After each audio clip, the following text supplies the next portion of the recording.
এক ছিল রাখাল ছেলে, তার নাম ছিল হরেন। সে গ্রামের পাশে এক ছোট জঙ্গলের ধারে প্রতিদিন গরু চড়াত। হরেন খুব দুষ্টু ছিল এবং মজা করতে ভালোবাসত। একদিন সে ভাবল, চলো গ্রামের লোকদের একটু মজা দেখাই।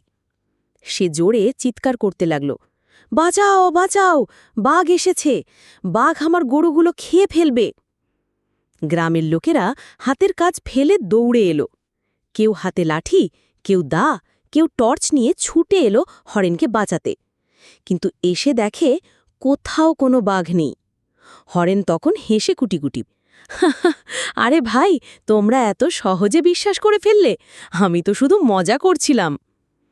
লোকেরা খুব রাগ করল, কিন্তু ভাবল ছেলে মানুষ দুষ্টামি করেছে। সবাই ফিরে গেল। কয়েকদিন পরে হরেন আবার সেই একই কাজ করল। বাঘ বাঘ বলে চিৎকার করল। আবারও গ্রামবাসীরা ছুটে এলো, কিন্তু এবারও বাঘ নেই। হরেন মজা করে হাসল, আবারও বোকা বানালাম। গ্রামবাসীরা এবার খুব ক্ষিপ্ত হল। একজন বলল, আর কখনো ওর কথায় বিশ্বাস করব না। এরপর কিছুদিন কেটে গেল। একদিন সত্যিই জঙ্গলের দিক থেকে একটা বিশাল বাঘ এলো। হরিণ ভয় পেয়ে গেল, গরুগুলো ছুটোছুটি করতে লাগল। সে প্রাণপণে চিৎকার করতে লাগল, বাঁচাও বাঁচাও, এবার সত্যিই বাঘ এসেছে, আমাকে খেয়ে ফেলবে। কিন্তু এবার কেউ এলো না। কেউ বিশ্বাস করল না তার কথা। বাঘ গরুগুলো আক্রমণ করল এবং হরেনকেও ধাওয়া করল। সে প্রাণে কোনো মতে পালাতে পারল, কিন্তু কয়েকটা গরু হারাতে হল।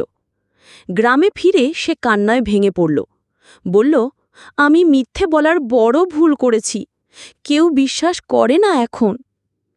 গ্রামের এক বয়োজ্যেষ্ঠ ব্যক্তি তখন বললেন, ছেলে, মিথ্যে বলার ফল একদিন না একদিন আসবেই। একবার কেউ মিথ্যে বললে আর কেউ তাকে বিশ্বাস করে না, এমনকি সে সত্য বললেও। গল্পের শিক্ষা: মিথ্যে কথা বলা অভ্যাসে পরিণত হলে বিপদের সময় সত্য বললেও কেউ বিশ্বাস করে না।